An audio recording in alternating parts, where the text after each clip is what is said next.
Cafe chain Costa Coffee is facing calls for it to be boycotted after their use of a trans mural on a company van. The advert portrays a cartoon surfer drinking from a cup with two visible scars indicating that they have had a double mastectomy, which is, of course, what plenty of people call top surgery, I think it is, if you want to, quote-unquote, change gender. Costa says that the image celebrates inclusivity. Let's leave it on the screen for a sec. I mean, it is really celebrating inclusivity, isn't it? You've got a trans person there with the mastectomy scars, bright blue hair. Dare I suggest that perhaps that person is not white as well, so an ethnic minority. It's hard for me to think unless they slapped a wheelchair on there, which maybe they have. We can't see the legs. Maybe they slapped a wheelchair on there. That would be the most. No wheelchair, unfortunately. That'll be the next round, won't it? Anyway, but some activists think the mural, which was created for Pride last year, promotes the surgery, which involves the removal of breast tissue to generate a masculine chest contour. Look, I'm joined now by the wonderful Kellie-Jay Keen, who is the founder of Standing for Women. Kellie, thank you. Should we boycott Costa Coffee? Yeah, absolutely. Let's make it the Costa's Bud Light moment, so that everybody associates Costa now with the mutilation of usually young women by these double mastectomies or, you know, breast amputation. Let's stop using euphemisms like top surgery. You know, there's surgeons on TikTok that call it yeet the teat. There's all this euphemistic, but it's really serious surgery that carries often quite a lot of complications, including necrosis, and all things that I won't talk about at this time of day, but really, really quite horrific.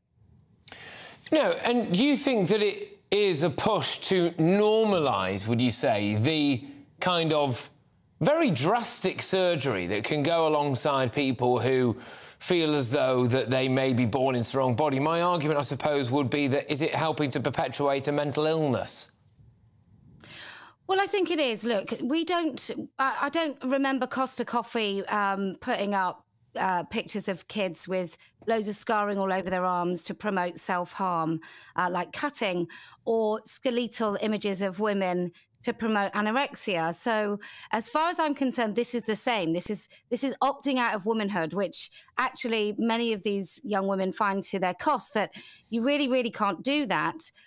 Additionally, Costa in the last few years has come into the news for a different sort of war on breasts, and that's telling a woman in one shop to cover up when she was breastfeeding, asking another to leave in a different Costa because she was breastfeeding her child before she'd actually purchased her coffee, and then another woman being told to go and use the toilets instead of breastfeeding actually in the cafe. So they've for a long time not liked breasts very much. So I guess this is the final and logical conclusion of their activism against women's breasts.